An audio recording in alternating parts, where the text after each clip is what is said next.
Hi, everyone. Thanks so much and welcome for joining us here tonight. My name is Scott Verhoeve and I work as the Executive Director of the Business and Education Partnership of Waterloo Region. And we are a charity that helps young people in Waterloo Region explore and prepare for the careers they want.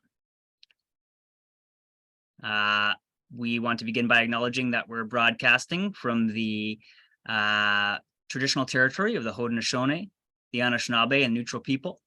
We honor and respect the First Peoples of Canada and strive to learn from their example. We also wish to thank the sponsors of our Explore Your Future program, including Toyota Motor Manufacturing Canada, the Region of Waterloo, the Workforce Planning Board of Waterloo Wellington Dufferin, CLAC, the Specialist High Skills Major of the Waterloo Catholic District School Board, and the Ontario Youth Apprenticeship Programs of the Waterloo Region and Waterloo Catholic District School Board. As you can hear, we have a lot of folks behind us making this event possible. The goal of our Explore Your Future series is to help young people in Waterloo Region to better understand career opportunities available to them and the ways that they can continue exploring and preparing. So tonight's session, we have several people whose careers involve working with numbers. They're going to start by sharing what they do and how they got to where they are. And then they're going to be taking your questions. So we'll invite you at any time to put questions that you might have into the Q&A. This event is webinar style, so your cameras are going to stay off just for privacy. And then we'll bring up your questions to the panelists to answer them. So with that in mind, please join me in welcoming our panelists. We have with us so far Abdalla a bioinformatics specialist from Rapidnovor, and Jacqueline Hewson. She's the vice president and market leader at BMO Wealth Management. We are still waiting for a third panelist who we hoping can get on the call here. And we had a fourth person send their regrets due to illness. So for now, it's a party of three here on the screen. But we are going to get started with folks sharing their remarks. So I'm going to turn the camera over to Abdalla first. And Abdalla, the question for you is, could you introduce yourself to folks listening? Tell us a little bit about what you do and how you got to where you are now since your time that you were in high school yourself. I'll turn the floor to you. Sounds good. Thank you, Scott. Hi, everyone. As Scott said, my name is Abdalla, and I'm working right now as a bioinformatics specialist at a company called Rapidnovor Inc. in Kitchener, Ontario. So our company is specializes in what's known as de novo sequencing. I know it's a very technical term. So essentially, we work with researchers and our customers in order to help them with their research problems and sequence their protein samples. And my role involves analyzing data that we see coming off from the machines that we have in analyzing the samples that the customers send us, and how I got to where I am right now from high school. So essentially, when I was applying to university, I got really interested in a program called Genetics and Biochemistry at the University of Western Ontario, or now known as Western University. I decided to pursue that program, and through opportunities that came up while at the undergraduate degree, I was able to do an internship program where I worked as a research assistant and in a lab near campus. And through connections and networking, I was able to meet my future employer at a conference I attended to. It was called the Night of Biotechnology. And so after graduation, while I was job searching, I remembered about that one person I met a couple years ago in that conference. So and I found a job posted from their company. So I decided to apply. And luckily enough, they, remembered me and remembered the interaction. And, I was able to start working with them and been working for almost 3 years now. So it's been a good time. That's great. Thanks, Abdalla. Appreciate it a lot. So let's get an introduction next from Jacqueline. So Jacqueline, can you tell us about what you do in your job and how you got from high school to where you are today? Thank you. Good evening, everyone. Thank you for having me this evening. So as Scott shared, I work at BMO Private Wealth Management, and there I lead a team. I have a co-lead. We lead a team of about 100 people. And what they actually do is work with clients and their money. And it could be in terms of people that have businesses, and we support them from lending money to them for their businesses. It could be people that buy houses as investments, and they might have 5 or 6 properties. We help them with their planning, long-term goal planning, to make sure that their kids can go to university. We help them with having money for when they retire. We help them planning for when they die, what happens to their money. And we also have a number of people on our team that buy and sell stocks for our clients, and different investments. So it's really the whole gamut. It's kind of like, some people use the analogy being, instead of your health doctor, or your wealth doctor. And but people always say, what is wealth management? And it really is about looking after clients' financial needs, and for their whole family planning. And it could be anything from, again, it could be selling a business to helping you figure out how you're going to do your will, and do you have the right information in place for your family and for your legacy to go on. So how did I get here? I've been in banking for 30 years, and I actually, in high school, I always worked in people jobs. And then when I turned 18, I had an opportunity to start working at the bank. And I stayed there. I loved it so much. And what I liked about it, when I started as a bank teller. And I liked that I got to deal with people's money. I liked that I got to learn about how to do loans, how to do mortgages for people. I learned that I got to do mutual funds and investing for people. And I went to university. I went to Laurier. I did an undergraduate in political science, and then a business administration diploma, because I always liked the business and the number side of it. And for me, I like the product, I like the people, and I like the clients, and felt like I was really making a difference for anyone that I was working with. And so as I went through university, I also learned that I liked being in a leadership position and leadership role. And so I continued my journey. And in banking over the years, I've had opportunity to work in different roles. I worked in marketing, I worked in training and development, I worked in human resources, and I managed a couple of retail branches, and then ended up moving to the wealth side of the business, specifically about 15 years ago. And yeah, it's been an incredible journey. You meet incredible people. And so, what is the numbers part? The numbers part is understanding what's happening with investments. The numbers part is understanding what's happening with interest rates and how that impacts money that people borrow and money that people give to the bank to invest. And it's also understanding what's happening in the markets, because as businesses make money or don't make money, it will influence the investments that our clients have. So it's really about the numbers and what is the profitability of companies, and even the profitability of the institution I work for impacts what happens with the people that we work with. So and I did also, in my journey, I did go back and do my MBA. It was something that I always wanted to do, but it helped me in terms of progressing in my career and gave me more options. And then I've had to continue to take different educational courses because of the regulation and compliance that is in the industry that I work in. So I'll stop there. Thanks, Scott. Yeah, thanks very much, Jacqueline. Great introduction there. Appreciate it a lot. And we're going to hear next, before we get into Q&A, we're going to hear next from Jerred. So Jerred, again, the question over to you next is, can you tell us a bit about yourself, what you do in your job, and how you got to where you are from your days at high school? Tell us that story. Over to you. Thanks a lot. Jerred Wagner. I own NW Roofing.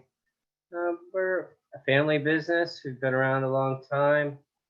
I started off just helping out with the family business in high school, like not so much during school, but in the summers, helping out that way. From there, it just kind of grew. It's like a whole family business where all the different siblings, everyone was a part of it. It was almost like, you know, another member of the family kind of thing. And then just, I mean, after high school, I did some different things as well. And it helped me grow as a person. I mean, develop a work ethic, work outside, get in good shape, build your physical endurance, all that. So it was a nice change of pace from school. So that's something I would say to people is when you get out and you work with your hands and you develop some skills with tools, that kind of thing, it's a change of pace. Like when you're running a business, it's a whole different ball of wax, but just that starting level was a very interesting way to grow as a human. I mean, some people are very good in school, some people not so good in school. Getting out in the community and being able to take on different jobs can be very gratifying. So with this whole business, I mean, we take on a lot of different projects. There's some big projects, some small projects, but just being able to help out whoever calls and say, okay, I have this roof project or fascia eave trough, siding, whatever the case may be, being able to go and fix things, do makeover projects, those kind of things can be very gratifying. So I put in a lot of years. Like this business has been around over 40 years, and I worked from the bottom to get to where I am, to be able to take on a lot of different projects and grow with the industry. Like things are changing a lot nowadays. Like we're into solar installs and a lot of different things. So it's kind of a neat time right now to be involved with the way things are changing. So I like to encourage people, you know what, if you're young, you've got lots of energy, you want to get in great shape, you should try this stuff out because it is totally different. You know, it's getting out, it's seeing different things every day, and just being able to use your hands and be proud of something you did at the end of the day or over the course of a week. Maybe the project goes for a good week or something, but you can really see a difference and say, wow, that's something I did. And maybe you walk past it the next week, or you drive past it and say, that's a project I did. So it's something you can really feel proud of, that, you know, you put in an effort and say, wow, I did that right there. So I don't know, that's a starting point, I guess. Yeah, thanks, Jerred. That's great. Yeah, and I think folks will already have a sense that there's a lot of different ways you could apply an interest in working with numbers. We've got a really kind of varied group of people who have, you know, pretty different careers, different points in their careers. But, you know, a lot of different ways you can apply that interest. So that's what we hope folks take out of today, is there's so many different ways that you can take it, and some ideas on, you know, what you could do next to figure out, you know, what next steps you might want to take. So we'll get lots more of that kind of advice from everybody. So again, encourage the folks who are listening on the line, as you start to hear things and you might have some questions, that you can type them into the Q&A. I'm going to start by asking one out to the group here. And again, anybody can answer. You feel free to jump in, and if you have something to add to other answers, you can build on those. First question for the group here. Could you just give us a sense of like what a typical day looks like? As you know, you may say there is no typical day, and that's fine, but give us a sense of what a typical day would look like in your job. And whoever wants to go first is welcome to jump right in.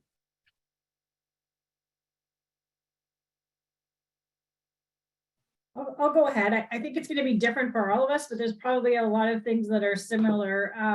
And so typical day, looking at reports, looking at numbers, understanding what's happening with the stock markets, understanding what's happening in the world around us, how that influences the numbers, understanding, because all of those things impact what the government's going to do and do with their, I don't know the age of the groups here, but there's monetary policy, there's fiscal policy. So that has to do with taxes, it has to do with interest rates, and all of those things impact what we do every day. But a big part of my job as well, as when you're a people leader, you're dealing with human resource issues. So it could be dealing with COVID over the last few years, or it could be dealing with, you know what, we need to bring more people into the business to grow the business, but we have a hiring freeze because we think that there might be a recession. So, you know, I share those specific examples because they all have to do with the impact of money and numbers in our day-to-day. And so, yeah, those are a few things that are going on all the time, and lots of meetings and making sure that we're working together, our business partners, to meet our clients' needs, whatever that might be from a banking perspective. Lots of meetings. That sounds familiar to me too. Yeah. Others? I guess I can go next. So so my day-to-day, like my daily work has looked different over since I started working here. So when I first started working, there was a lot of on-the-job training because a lot of the work we do uses software developed by the company itself. So there's a lot of training and learning on how to use that software, how to look at the data, how to analyze it, and all that kind of stuff. So there's a lot of learning and education and teaching sessions on my day-to-day when I first started. But when I became more and more experienced in the role, it became more about coming in the morning and you know, picking up a new project, looking at the data, looking at the sample, understanding if there's anything that went wrong, if there are any issues that need some troubleshooting. There's collaboration between different teams. So my team is the bioinformatics team. There's also the lab team, and there's also the sales team that interacts with the customer. And so all of these teams come together when there's an issue in order to understand what happened, come up with some solutions. It could be some additional experiments that we need to run in the lab in order to get some more data about this particular part of the sample that had an issue. So there's a lot of collaboration in my day-to-day. A lot of so where the numbers come in. So there's a lot of numbers involved with like statistics and things that describe the data that help us understand you know, different levels of the protein. For example, in the sample, there's some calculations. Usually any calculations we do are pretty simple, addition, subtraction, multiplication stuff. So there's no like complex mathematical calculation that we have to do, but having a good understanding of numbers and how to, you know, articulate it in your head helps you understand the data definitely, and helps you in your analysis. We have some meetings on some days of the week, but most of the time it's kind of like independent work, picking up a new project, working on it, reaching it to the point where it becomes reportable to the customer, and generating that report. So that's what my daily work looks like. Thanks, Abdalla. How about you, Jerred? All right. Typical day for me. I'm gonna meet with all the guys, discuss how things went the day before, say, you know, if we had different jobs going on. You know, sometimes we have a few different projects going on at once, or sometimes everybody's all together on one big project. We'll have a little discussion about how things went that day, and we'll kind of discuss the scope of work that's going on today, get things loaded up, send the guys on their way. Then I'll start putting together my day, whether it's going to measure up some other roofs or look at some plans, or just probably meet some people and discuss, you know, what their needs might be, figure out if there's something we can do for them immediately, or if it's a bigger task that needs to be planned out in stages. So there is travel some days where I'm driving around all day. Some days I'm maybe just in the office working on plans or what have you, that kind of thing. There's a lot of balls in the air. You're juggling a few things just as calls come in. Like sometimes there's a windstorm comes in or something like that, so you have a very busy day. Sometimes you maybe just check in on the guys on site. It's interesting. You keep moving, you go see what's going on, and if the volume's heavy, you got to do your best to put in a good plan to deal with as many people as possible, and do a bit of a triage, I guess, would be, if there's an emergency, you got to get to it right away. And there's not a lot of people that have patience. Like if you've got a big problem where you've got a roof leak or something like that, that's something that's got to get dealt with right away. So that can be an emergency. No one wants drips on their head, you know, and water coming in your house. So you got to deal with that stuff right away. So sometimes the days can be challenging, but I don't know. It's interesting stuff. So I don't know. That's it, I guess. I think this leads well into another question. Again, anybody who would like to jump in can do so. What do you feel you enjoy most about your job?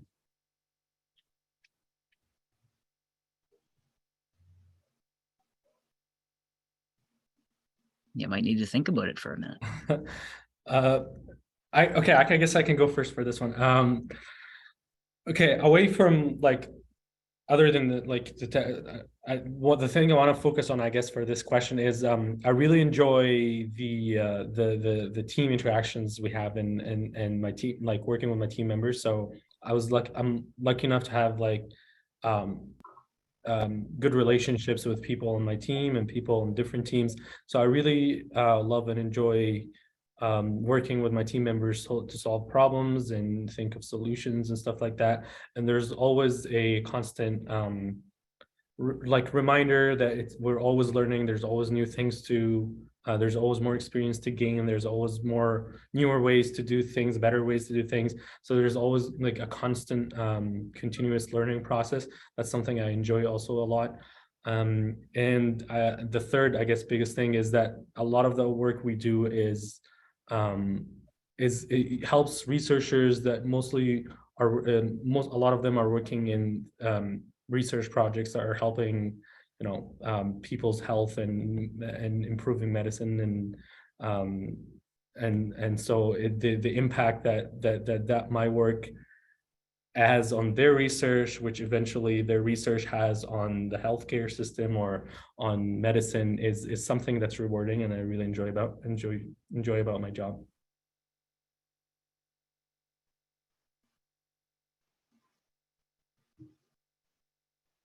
Right on. Yeah, learning, knowing that you're making a difference. Yeah. Did you want to jump in, Jacqueline? Saw your mute button come off. Yeah, sure. I was gonna say Jerred could go ahead too. Yeah, I mean, for me, it's always been about the people that I work with. I love the teams I work with, but I also love the clients. And over the years, you get to realize that it doesn't matter if someone has $50 to their name or 50 million, like that's their life savings and that's important to them. Yeah, you can live different lifestyles, but it doesn't matter what you have, that is what's important to you. And so I think I really gained in the different roles I've had, I've just gained so much respect for people of all walks of life, because you see everything and you see people that have, you see people that don't have, and it just, you know, the majority of people, they work so hard for whatever it is that they have, and money's numbers, but it's money is what people need to survive. So it's just some people, like I said, can live differently than others. Do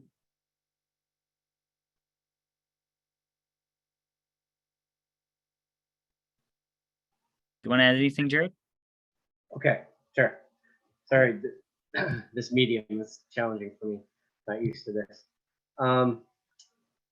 So different projects can be very rewarding. We get into a lot of different projects. So sometimes you get into a project that something is very different, and just the look of it, that can be very rewarding. Dealing with certain customers and meeting their needs, that can be very rewarding as well. Like when you can provide a solution to them and maybe they're in a state of desperation, or you know, just being able to help out someone and give them something they either really needed or maybe didn't know they needed. Those things can be very rewarding. And even just having new employees and seeing them grow and progress, those things can be very rewarding too. When you get a young guy in and at first he didn't have confidence or didn't have a certain skill set, and just over time watching that grow and that kind of thing. So those are 3 different ways that you can be very rewarding for like, oh, this is moving along. This feels good. So, you know, some of those things, again, just driving down the street and say, oh yeah, we did that. We did that. That's ours. That's ours. There's a few different ways that you can feel rewarded. So I guess those are kind of 3 right there, I would say. Awesome. Yeah. And no shortage of NW roofing signs in New Hamburg, where I live. They're all over the place. So yeah, you're staying busy. Sometimes young people say to us that, you know, I wish someone had told me X, Y, Z when I was in high school. So we like to ask this question too, you know, good to hear what things you enjoy about your job.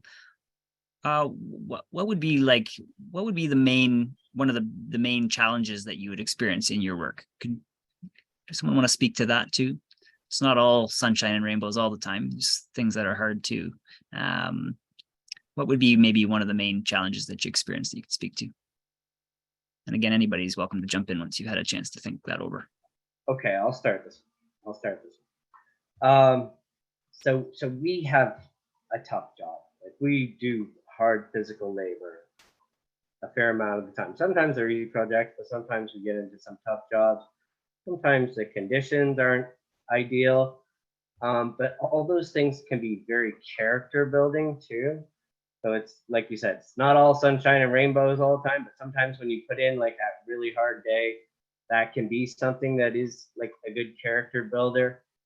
And like we had a student that worked for us. He put in a couple good seasons for us, and it wasn't going to be his line of work at all. He was just like, oh, I'm going to be a doctor or something. He was going to be an eye doctor or something. But this was like a welcome relief from the hard schooling he was doing for that. So, you know, he would get his summer off. Say, I'm going to go help these guys out and do some good hard labor and get in really good shape. And it was just a good change of pace and a good decompress for him. But he was like a happy-go-lucky guy and really enjoyed, you know, working with his hands and doing something totally different. So it's that kind of thing. And that guy was totally reliable and just liked putting in the hard days. And so as much as it's like the negative where it's hard, there's also something to it that, you know, after you've done it, you're like, oh, wow, I accomplished something there. You know, like you build like a confidence or something from it, you know? Yeah, the challenges make us who we are at the end of the day. Mm-hmm. Jacqueline, Abdalla, either you want to add to that? Sure, I can go. I think, you know, it's, you know, all of our jobs are so different, but they're all about the customer and the people. And, you know, when I think of challenges over the years, it's always been from a client perspective, it's about, you know, how do we help them through something because they're coming to you and they have a need. And it doesn't matter what it is, it could be big or small, because when you're in the business and you do something every day, you kind of forget that people don't always know what it is that you're doing, or they don't know the same information that you know. So it might even be how a bank account works. And I remember, I like sharing this story because people always laugh at me, but my brother, when I started working at the bank, he was younger. And so the one day he was just really annoying me, and I ran and I grabbed his bank book and I ripped it up. And he was like, oh my gosh, my money's all gone. And I knew that it wasn't. But my point of that is just that because we're like, when I'm the same for Abdalla and Jerred, we're in an environment where we always know what's going on, but we're there to comfort and guide and give peace to the people that we're helping. And so as much as that can be a challenge, because I feel others' emotions, I also find that it's very, very rewarding. And so again, there's nights you go home and you think, oh my gosh, like that person or that company or that family. But at the end of the day, when you can make a difference, you just feel like, wow, we helped them. So there we go. Superpower. Yeah. Yeah. I guess I could add to that something. One challenge I find, I guess, with my job is sometimes it could feel like it's getting repetitive sometimes. You know, I'm working on a computer most of the time, so sometimes it could feel repetitive looking at, you know, the screen and the data and stuff like that. And in those situations, what I'd like to do is just remember what kind of impact my work is having on someone's research. And I love when every now and then you'll get like customers getting back to you, letting you know that they had great results with what the reports that you've provided to them, and how much of an impact that's had on their research. And that's always a good thing to hear from customers. And it reminds you in those days when you feel like you're doing more of the same or repetitive work, how much this work, each project actually makes a difference. But yeah, that's, I guess, something that I wanted to speak about. Like, and I think it depending on where you work, but a lot of jobs can also feel at some point repetitive, especially if it's a desk job or computer job. But at the end of the day, you always want to remember the results and what your results are going to lead to and the impact it's going to have. I'm going to ask a slightly different question here from the audience. Again, anybody welcome to jump in. How have you recovered mentally from failures or setbacks in your career?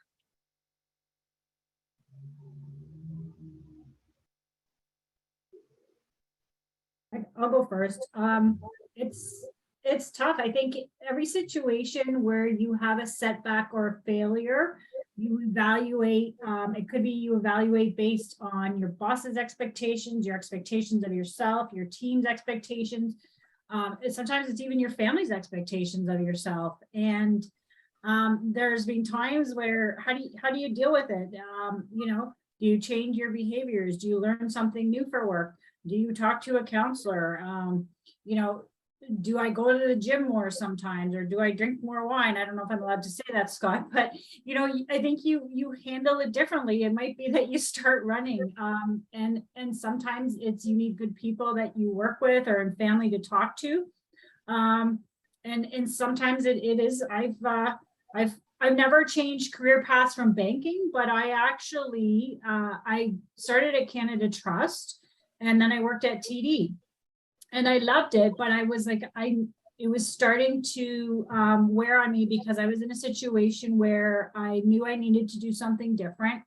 So I made a decision, and it was a tough decision at the time, to go to Bank of Montreal because I thought I would retire where I started my career. And again, that doesn't happen for everyone, but I'd been there for probably 24 years, and I decided to make a change. And so you kind of have to get up and just keep going and pick yourself up and figure out, okay, what's next? And one of the things I've found very beneficial over the years is to keep resetting my goals, and they change as you grow in your job, or your business changes, or your career and your family change. But to reflect and go, okay, so I've achieved this. What do I want to do next? And it doesn't have to be something big all the time, but what is important to me in the next 3 to 5 years? And I found that's another way that's kept me going and refocused. Right on. Others want to weigh in on that? Okay, I guess I'll go next. So everyone makes mistakes. We're humans. Number one is be upfront. Tell people, yeah, we're human, we make mistakes, but you always got to own your mistakes. Learn from your mistakes. A lot of, like, if you're getting into different projects that change up all the time, some of it is some trial and error, and just always grow from those mistakes too. It's like, well, we did that time, that didn't work. So again, you own it, you take responsibility for it, and you move beyond those things. So whether it's spreadsheets you're talking about, you adjust your spreadsheets, or whether it's your materials on site or your equipment, you adjust. Anytime you run into something that doesn't work, you adjust and adapt and be properly prepared for the next time. So you're going to run into things that are surprises. Those surprises shouldn't be a surprise every single time. It's a surprise once. Okay, we run into that. We're not going to be surprised by that again. So it's putting together that plan so you're proactive for the next time. Yeah, there's some trial and error, but once you run into those things, you learn from those and you move on. That's what it is, really. I think the saying is, it's only a mistake if you don't learn from it, right? So good advice to remind folks. Abdalla, anything you wanted to add? Sure, yeah. I guess I could weigh in. There are a couple of points that I wanted to mention. So how first point was, how can you recover mentally from failures and setbacks? I personally found that the most important thing that helped me over the years is having strong, healthy relationships with either with my family or with my friends, with my colleagues. I've noticed that a lot, especially when I moved to a new city. So I used to, I went to Western for university, which is in London, Ontario, and over there I had, a huge network of friends, and that's what, it's common in university to have, more than one or two networks of friends and stuff like that. And so there's a lot of socializing happening in university. But then the year I graduated which was 2020, was the pandemic. So all that was abruptly taken away. And then I moved to a new city, Kitchener, for my new job. And so all of a sudden, all those networks, all these relationships sort of like faded away. And that was a very stressful and difficult time. I realized, reflecting back on it, was a very difficult time.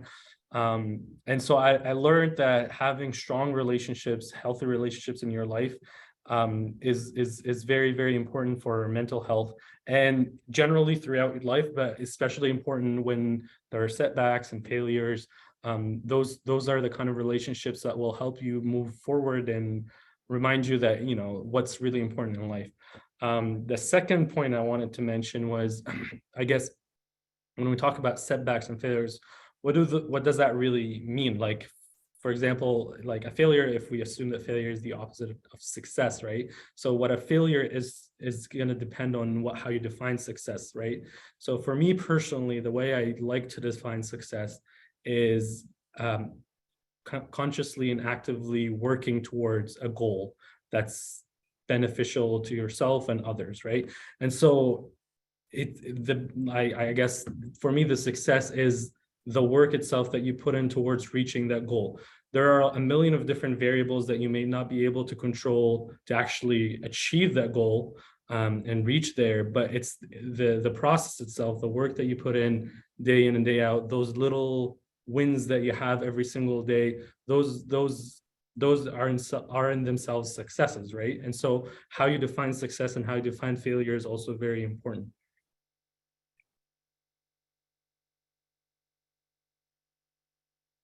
You did- Scott, can I just add one thing? Yeah, go ahead, Jacqueline. Yeah, you just made me think too, Abdalla. Like, I think as a society and as many individuals, we put so much pressure on ourselves. And one of the things that I find that often helps me is step back and go, I have so many things to be thankful for. And it's easy to take things for granted, or just, we expect ourselves to be achieving X or Y. And so when you can step back and say, I'm really lucky for what I have, but also one of the things that I always found worked was, someone once said to me, is this going to matter in 10 years from now?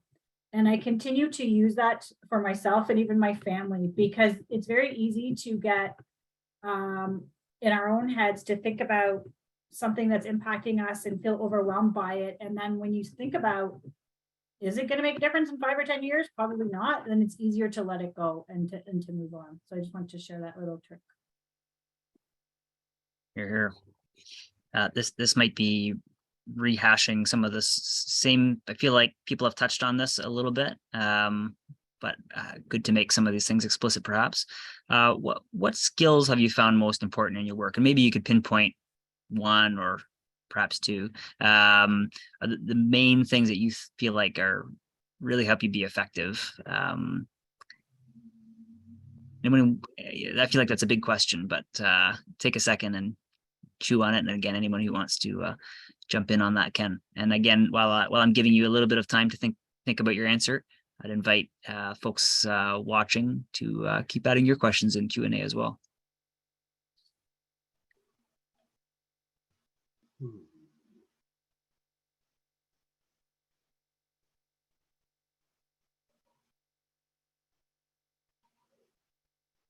Anybody keen to get us started?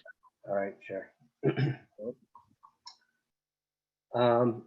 I guess when you get experience in your field, it gives you confidence.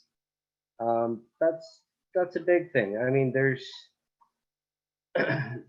always challenges out there, and once you've faced a number of challenges, you feel confident. Yeah, I can take on this next challenge. Yeah, that one's a little different. Yeah, oh yeah, we can do that. Sometimes it is just stepping in with 2 feet, and having faced a number of challenges and learning and growing from mistakes, whatever the case may be, just having proper plans in place that work. They don't always work. Like a lot of the time, we try and set a schedule for the week. By the end of the week, that schedule is, we've had to change it multiple times. But you have kind of a developed initial plan, and you adapt from there. So once you kind of have something like that going on all the time, there is a confidence like, yes, we can handle that. Yes, we can handle that. So that's what it is. It's building confidence where you can just always stretch that comfort zone a little bit more and say, okay, well, we've done stuff like that. Yes. Okay, let's try and do that. Let's try and do that. You always got to be able to grow and take on the next project that comes in. So that's it. It's just experience and building off your achievements and working from there. So getting some confidence and just growing and going from there. Love it.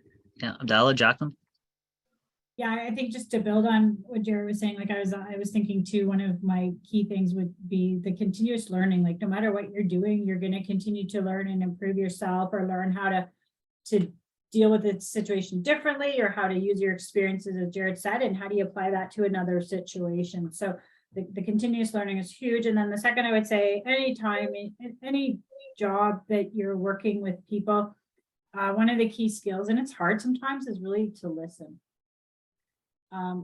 To actively listen, to understand what someone and understand what someone's telling you, but what is it that they actually need and want from you. I'll be honest, I'm an A-type personality, so I'm quick to want to help people. And sometimes I need to sit back and just go, okay, so what would you like me to do? And sometimes, guess what? Someone just wants to talk. They don't actually want me to do anything, and they just want me to listen. So I think so important in anything you're doing when you're dealing with people, whether it's family, friends, work, listen and see, understand, and see what that individual is asking of you. I don't know if there's a lot to add to this. These were really good answers from Jerred and Jacqueline. I do agree that one of the biggest skill that at least helped me in my career was always willing to learn.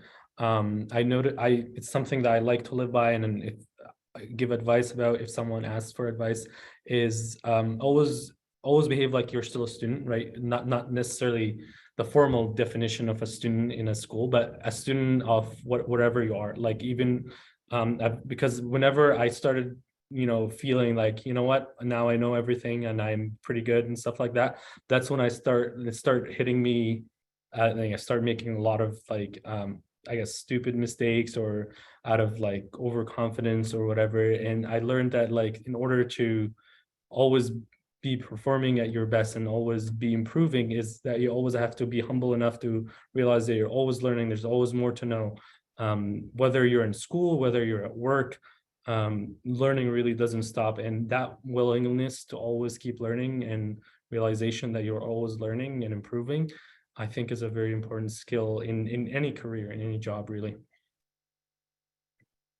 So the folks who've come on this call tonight probably have some interest in working with numbers, because the theme was called working with numbers. But you folks all work with numbers different ways in your jobs, but may or may not have been the reason why you chose them. I wonder if you could speak to what some experiences that you had as younger people to that help you figure out what you were good at and what you wanted to do for work. You would have touched on this probably in some degree when you introduce yourselves, but.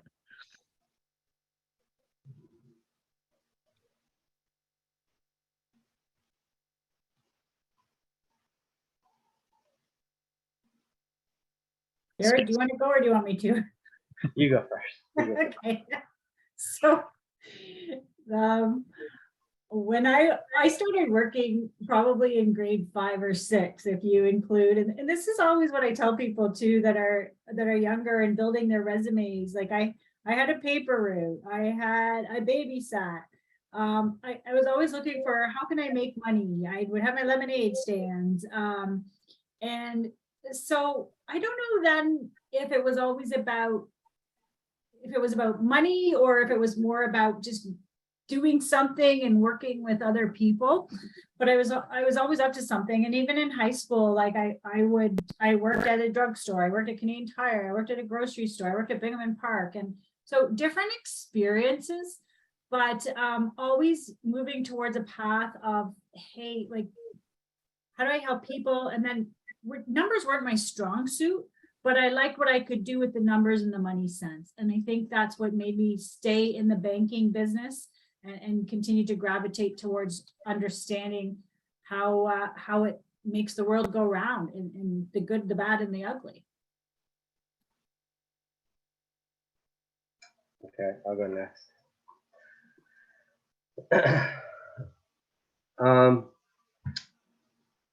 There's certain gratification you can get from spreadsheets and that stuff too. I get that. I do some of that stuff too. Sometimes you don't necessarily know what you want to do, and I think a lot of the time you go out and you try different things, you know. So you move around and you do a few different things, and somebody go, "Ooh, that one I don't want to do. That one doesn't work." So some of it is that, and sometimes you grow through doing different things, and sometimes you just say, you know what, I was actually really good at that. That was easy for me, and I enjoyed it, and it, you know, that worked for me. So sometimes it's just maybe you just fall into that where you're like, well, that was really working for me, and I felt like I was kind of dominating, or you know, like I was doing so well at it, it came easy to me. So sometimes it's something like that, right? I think there is a lot of that out there. You have to play the field to figure out, like, you're not going to know immediately, oh, this is what I want to do, and jump right into it and get it right. I think a lot of people, you know, start off going to school for one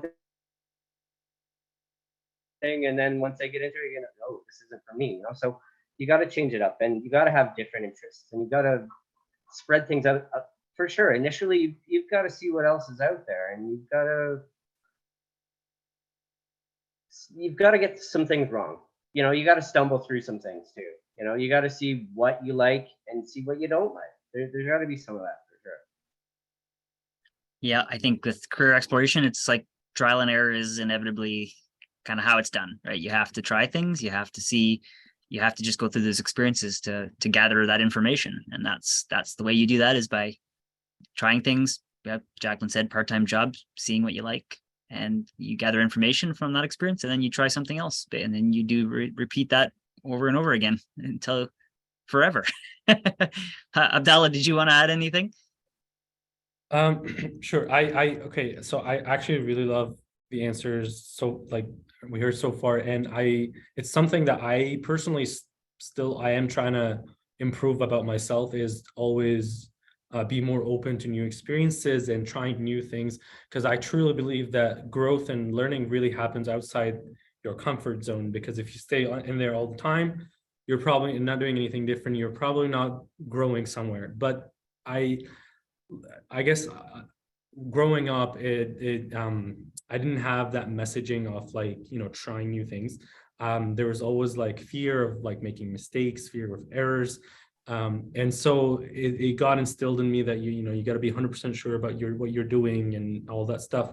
And so, but I knew that to grow, I had to kind of step outside my comfort zone a little bit. So I kind of decided to balance things out is I decided to, you know, focus. Okay, so let's start with where I am right now. So I knew in high school that I really loved math. I enjoyed math, and I enjoyed biology.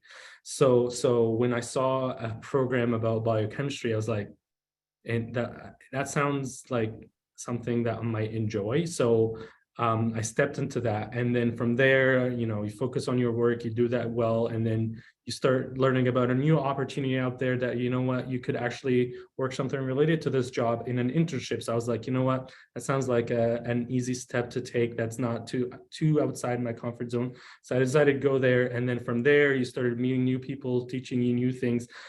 So I guess the point I'm trying to get to is, because I'm kind of like not in a place right now where I'm able to like be like, I'm gonna go try different things that might not be, I don't know whether I will like or I don't like. So what I try to do is kind of just focus on what I'm doing right now and see how I can slowly grow out of it into the next step based on what I already know about myself. It involves a lot of reflection, a lot of, you know, introspective thinking and learning about yourself, in order to be able to be like, okay, so based on what I know about myself and what it would be a cool thing to try next or cool thing to do next, and slowly, you know, grow in that direction. But it's something that I look forward to, is to develop my risk, I guess, calculated risk-taking habits more and trying more and more new things. I think the theme that came out of that answer then was, you know, you just do it step by step, right? And everybody kind of finds different steps as they go, but you kind of find the next one, and then again you learn from that, and you take another step, and that is perhaps a less challenging way to make decisions than to try to decide, you know, in 15 years I'm going to be an eye doctor or something, since that was mentioned. You know, you can have those goals, but you can also take it just step by step. I'm going to ask another question that's actually a lot more simple. Someone has said, Jerred, can you remind us, what is your job again, please? So they must have missed that. And then I'm going to ask, because I feel like Abdalla and Jacqueline mentioned this in their intro, but I'm going to say, Jerred, in addition to explaining what you do in your job, what your job is, do you want to make the connection to math? Because I feel like there's a lot of probably different ways that you use it in your job, and people might be interested to hear that too. Sure. Okay, no problem. So I own a roofing company. I have to measure up roofs. I have to calculate, you know, and not just roofs. Like, we do all kinds of exterior renovations. So there's lots of measuring and calculating, figuring out what materials are needed for that particular exterior renovation. And, you know, you have to estimate the amount of time it's going to take. You have to put together a whole proposal for people and give them options. And so there's a lot of preparing, quoting. So there's, you know, a lot of stuff. Again, spreadsheets, you put it all together, you have kind of your templates, and you try to meet people's needs. Like, there's all different levels, all different scopes of work for different projects, large and small. So yeah, that's what I do. I put together a plan, both for, you know, my guys to execute, or for the homeowner saying, this is what I'm looking for. I'm like, okay, well, here's one way we could do it. Here's a few options. So it's putting that all together and making it all work seamlessly, ideally. That makes sense? I think so. Thank you for that. I think we probably got time for 2 more questions here. So we've got another audience one.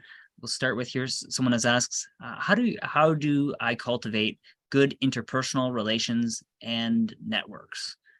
What advice would you like to give to that? I'll say it again. How do I cultivate good interpersonal relations and networks?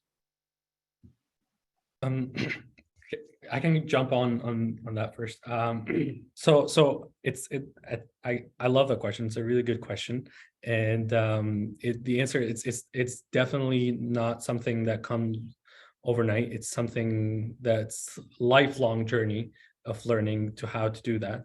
But I guess how much I know right now of how to do that is, you have to start by focusing on yourself first and understanding who you are, your strengths and weaknesses, understanding what your beliefs and your principles and values are, help you become more confident personally. And then when you are more confident, when you're more confident based on who you are, you find it much more easy, or much easier to project that confidence wherever you go, whether that's at school or at work. You're able to interact more easily with people because you're more sure of what you like, what you don't like, how you like to interact with people. So I guess it's just a long way to saying is the best way, I guess, to build strong relationships is to first work on yourself, to reflect and learn and more about yourself, so that when you're in situations where you're interacting with people, you don't feel intimidated, you don't feel insecure in those relationships or in those communication things, and that helps you be more confident, as I said, in building those networks and relations. Okay, I think I can follow that up. That was well put, Abdalla. So this is me getting outside my comfort zone, just doing this whole medium. Like I'm a blue collar guy. I like to meet people face to face. So me doing a Zoom, I've done Zooms, but usually they're more on the passive side. So I'm getting out of my comfort zone here. But again, when it comes to the networking part, a lot of it is, I say face to face. So when you meet someone, that's the way I like to do it. But also it is really about delivering on promises. Like you are known by what you say, or if you say you're going to meet someone at this time, like be punctual, do what you're supposed to do, be properly prepared, and that's really it. I mean, so that is, it's a long process. Like any network of achievements I've ever made are because I set an expectation and I met it. And if you do that enough times, they're like, that guy's good, I'm gonna get him. He gets it done. You're building yourself a reputation, you're building your brand, or whatever you want to call it. That's what it is. You get those relationships because they can count on you to get done what you said you were going to do. And that's kind of the simplest way to put it. That applies to everyone in any field. Do what you say you're going to do. Do it well. Love it. Anything you want to add, Jacqueline? Sure. Yeah, I think, one of the things, just to build on Jerred's too, the other thing that I'll always add for people in our business is follow up. Like once you make a connection and you build that relationship, follow up with that person if you're looking to build that network or continue that relationship, because sometimes those people that you've supported or shared or done a job for or whatever, they're people that can help you, either it might be find more clients or help you if it's at school, it might be help you with a project you're doing. It could be anything, right? Help you find another job. And so the other thing though too that I always think is important is when you're looking to build your networks and your relationships, do involve yourself in activities that you enjoy doing, because then it goes back to what Abdalla was talking about originally. It's about who you are and being genuine with people. And when you're passionate about something, other people see that and they go, wow, like I want to learn from you, or you want to learn from them, and find those people that can answer those questions and help you on whatever your journey is or whatever you're trying to do. Because as much as it is about you being able to offer part of yourself, it's also about what do you take back from that and how do you learn and grow or apply it to your business, or your day-to-day learning. So it's always about a two-way relationship, and it's a lot easier when it's something that you love to put yourself out there and let people see that.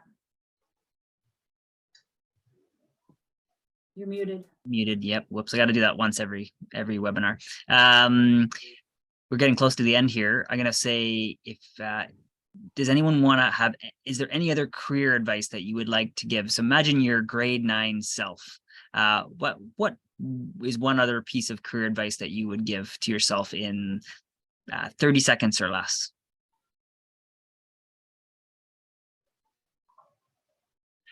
Jerred? I think you started this off or extrapolated from what we said, but I think it is about getting out of your comfort zone.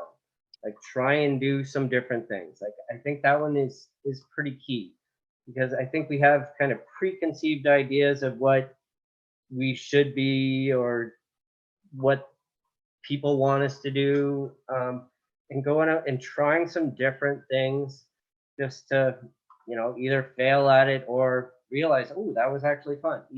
Like do some different things. Go out and try some different things. I for sure made some terrible judgments in high school, and I look back and laugh on them and say, oh yeah, that one I got wrong, you know? So there's going to be some of that, you know, like, and you look back and you can laugh on it. But it is, some of those judgments you make early on, they're going to be wrong. And it still happens today. You make a judgment, you're like, oh, it's this way. And then later on down the line, you're like, no, it was never that way. That was silly, you know? So there's going to be mistakes. So you got to go out there and you got to stumble through some of the mistakes to find some of those gems that you didn't realize, you know? You're here. Abdalla, Jacqueline, 30-second career advice to your grade 9 self. Yeah, have fun, work hard, and take ownership for whatever it is you're doing. Take responsibility for what you're doing. And you know, sometimes we see people that go too much work hard or too much have fun, and find a balance. Don't miss out on those things. Like you're only going to be a teenager once, and there's so many things in life that you're going to love and enjoy. And you know, as we talked about earlier, try them on and enjoy them. Final word to Abdalla. Yeah, yes. Well, thank you guys. That was really good advice. And I guess I wanted to just add something, which was just don't, this is like, I'm saying this like the bold do not compare yourselves or your journey to someone else's journey. Like I don't think any two people are meant to exactly reach the same place the same way, or even reach the same place. Everyone has their own journey, right? So focus on your own areas of growth, focus on your own development, and do not mind what other people are doing or how far they made it in their journey, because that really has no benefit to you. You could, yes, learn from others and ask questions and learn from others, but when it comes to, you know, judging your progress, never ever compare yourself to others, because everyone has a different life that they're living. So never compare your journey to someone else's journey. Yeah, that's great. Something that we've heard, I think, a few times here is, you know, the importance of having an experience and then reflecting on that experience to see, you know, to actually think through what did I learn and what am I going to do next. And we also have two in-person career expos coming up, one in Cambridge on April 13th and one in Kitchener on May 17th. So we're happy to bring those back, and registration for those is going to be opening very soon. So by all means, if you're in Kitchener or Cambridge or around there, then save the date for the event closest to you. The only other thing I want to plug very quickly before we let folks go is that we have a really interesting new program called the Youth Creativity Fund. So that program is an opportunity for young people in the region of Waterloo between grades 5 to 12 to actually can receive a micro grant of up to $1,000 to actually try something, a creative solution to a challenge or problem that you see in the world around you. And again, we've talked about how your career exploration is all about trying something new and learning from it. With this program, we're trying to give young people a little bit of money to experiment with something that they maybe wouldn't be able to do otherwise. So we're literally paying you to try something new. That's how important it is.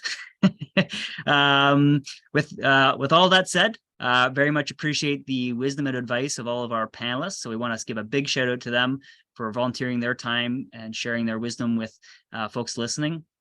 We'll also have a recording of this shared with folks to watch in the future as well. So there'll be lots of folks you can hear and listen to that. So thank you again to our panelists. Thanks again to everyone for joining us tonight. And we look forward to learning with you again soon. Bye for now.